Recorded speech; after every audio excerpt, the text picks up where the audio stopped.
मानव संबंध निभाना नहीं जानता, हमारे ठाकुर जी संबंध निभाना जानते।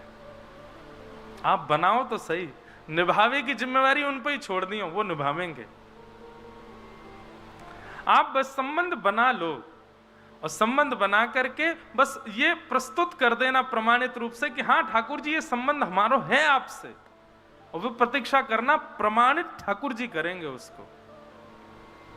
और ये बात बिल्कुल सत्य है, ठाकुर जी प्रमाणित करते हैं।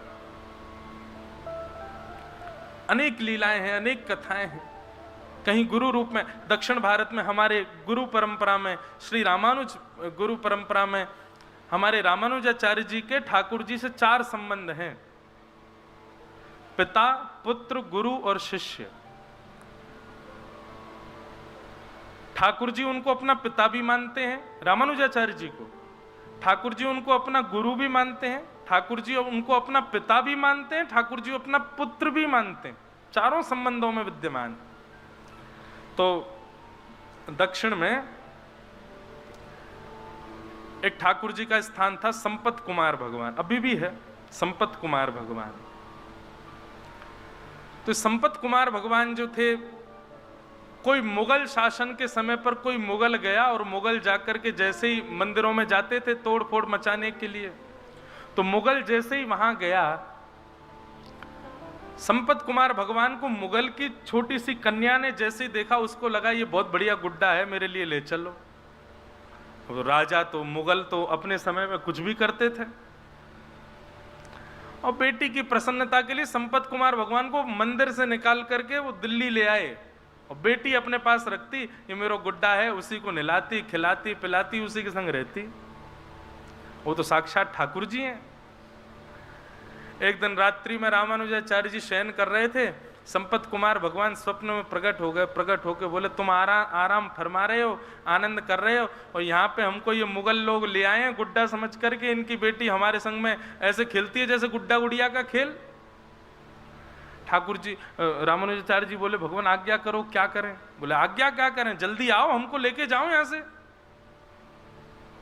तो रामानुजाचार्य जी अपने हजारों शिष्यों के साथ दिल्ली आए, और दिल्ली में उस बादशाह के दरबार में जाकर के स्वामी श्री रामानुजाचार्य जी ने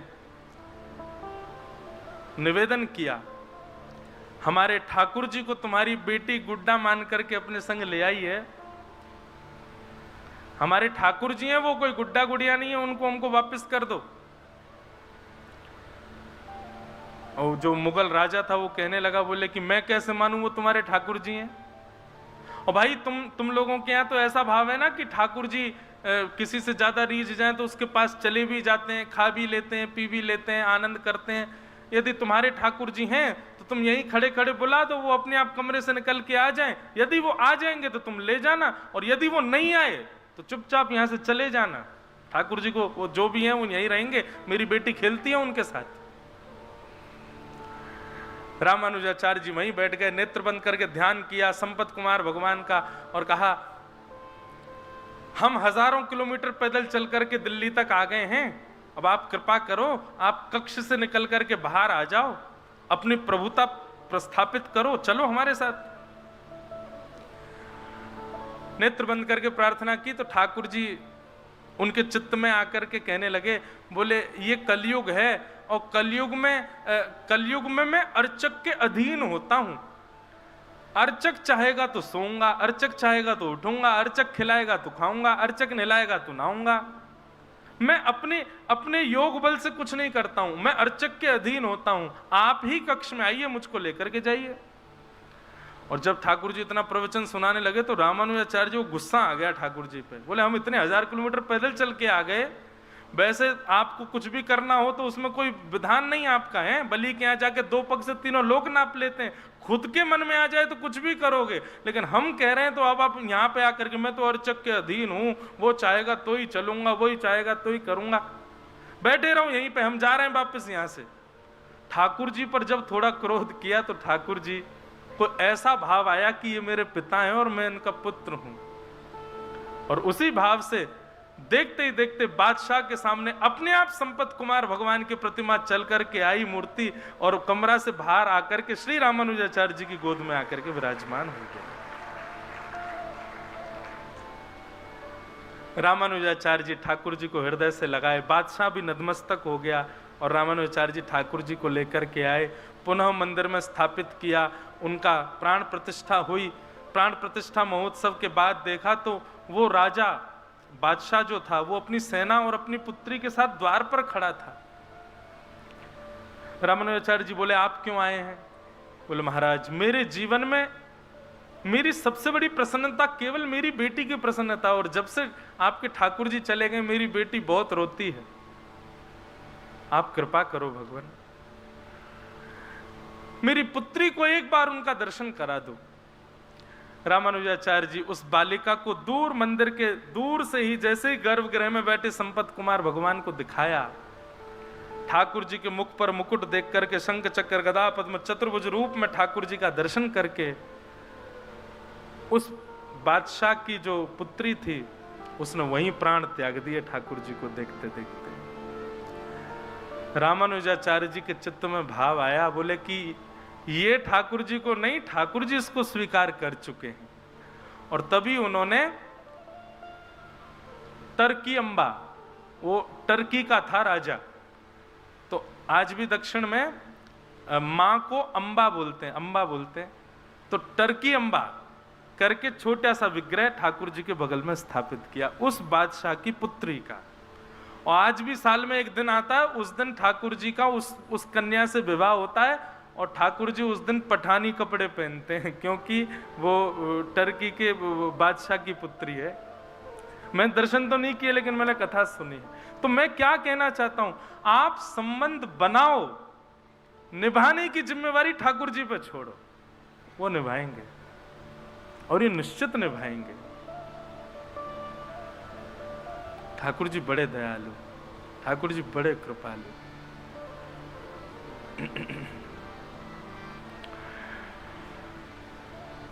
तो वैद्यं वास्तवमत्र वस्तु शिवदं तापत्रयोन्मूलनम्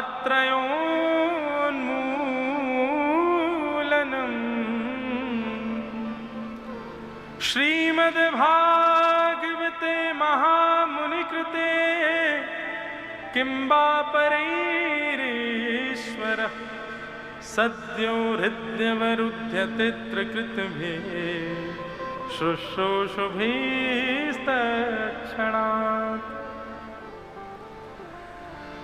ऐसे श्रीमद् भागवत का आश्रय लेकर के विषय, अधिकारी, संबंध, और चौथा भाव था प्रयोजन। प्रयोजन क्या है? बोले तापत्रयोन्मूलनम। एक बात बहुत ध्यान से सुनिएगा, आप यदि स्वयं को वैष्णव मानते हैं, आप यदि स्वयं को भक्तों की गणना में गिनते हैं, तो आपकी स्थिति ऐसी होनी चाहिए, तापत्रयोन्मूलनम, मतलब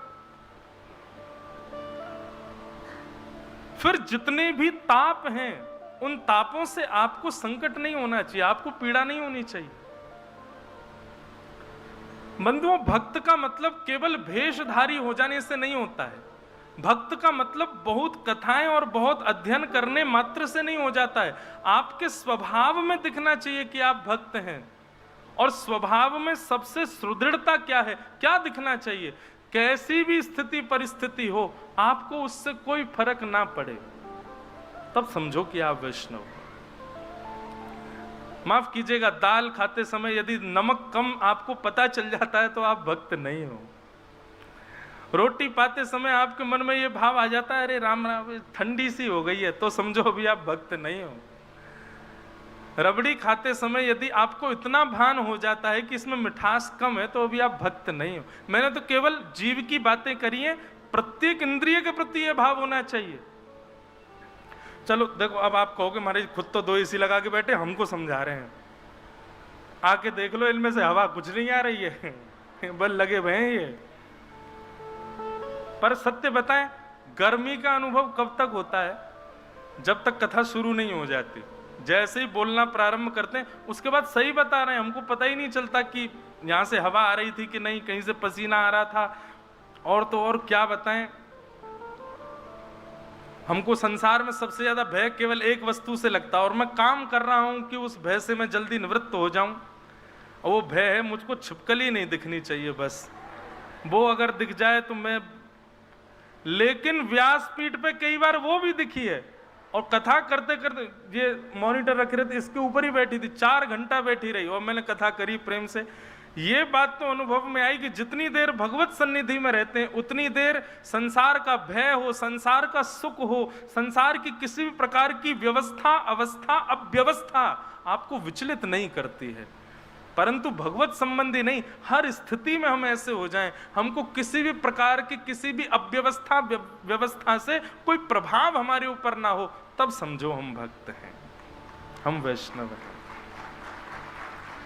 तब समझो भक्ति अब आ रही है।